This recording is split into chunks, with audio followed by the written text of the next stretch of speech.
Welcome to the Montana Wizard Podcast. Today we'll be talking about 4th of July in Montana, which for a lot of people it is starting to become a more popular sense. So we're going to talk about that and what kind of went on in Big Fork, one of the more popular areas to celebrate the 4th of July.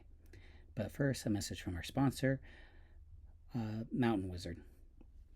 Mountain Wizard, buy your 250th Montana American gear today. Even though that the 4th of July or Independence Day has passed, you can now still celebrate by celebrating a local town holiday called Swim Day, which this year's theme is the 250th Independence Day. So you can still buy gear just in time for that, or you could even buy gear for next year. So today we're going to be even more talking about the celebration of Independence Day in Montana, which a lot of people don't think, well, how can Montana be so independent? It's such a young state, and how the heck does that work? Like, we're one of the more popular states to go to on Independence Day rather than just going to like Washington, D.C. or some big city that can just blow off a ton of money on fireworks. Montana has always been that kind of that wild area and stuff. Even if people like light off fireworks illegally in the mountains, a lot of the times they can kind of get away with it.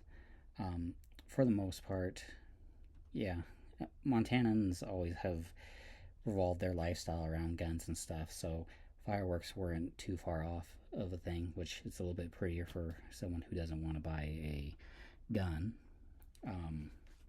But it's always been a pretty aesthetic. The last few years after dating and marrying my wife, we've been going up to Swan Lake for the 4th, mainly because she has never wanted to miss a 4th of July parade in Big Fork, Montana, which her family has founded and have been very patriotic people.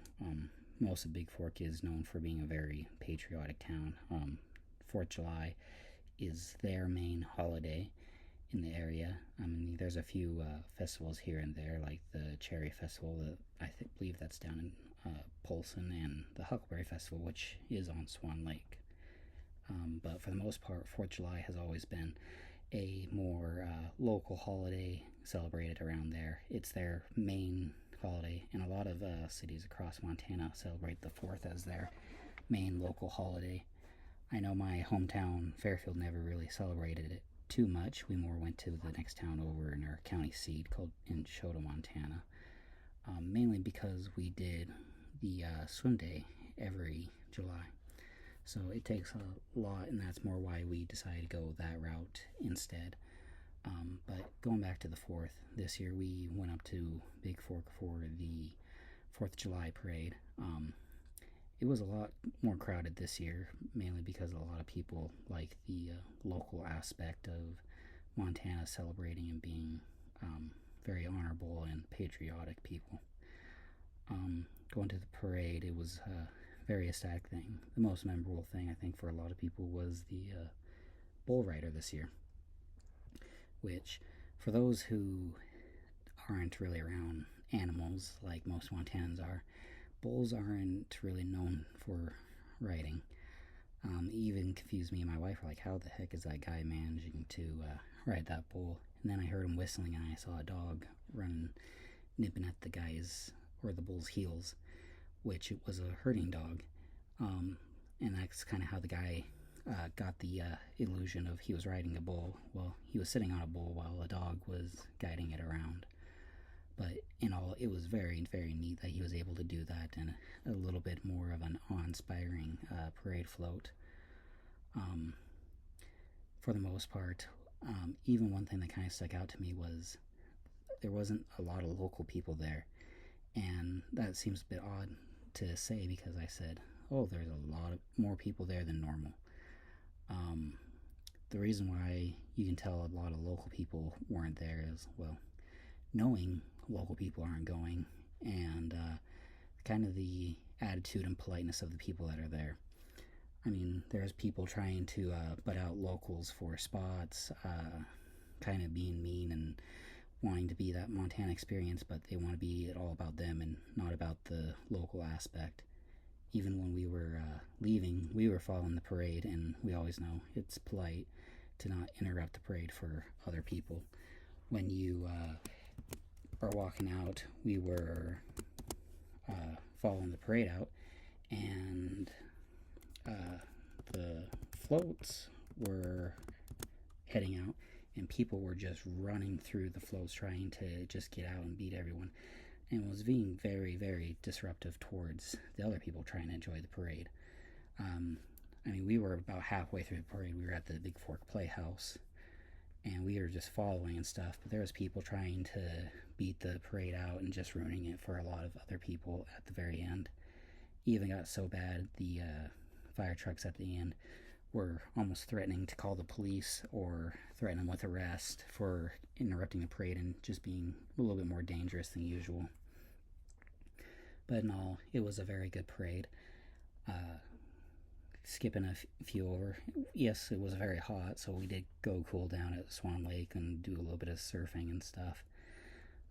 The lake was very, very full this year, so it was a pretty cold lake. I think it was around 60 degrees, which is fairly cool for Swan Lake. Going out later that night, we ended up going to look at a fireworks show that one of Morgan's family friends set up, and some other friends, and it was very entertaining to see this. They have been doing it for 3 years now, and it's lasted like hours to the point in where we had to stop because it was going too long. But this year they added some electric buttons and stuff, and it helped speed it up. It lasted only about like 30 minutes, maybe a little bit longer than that, but it was very neat.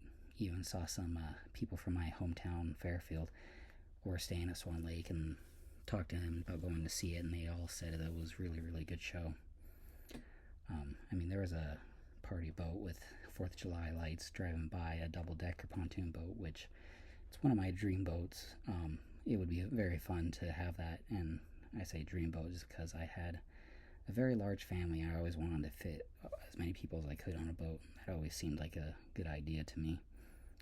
Well, I shouldn't say good idea. It looked like a fun idea.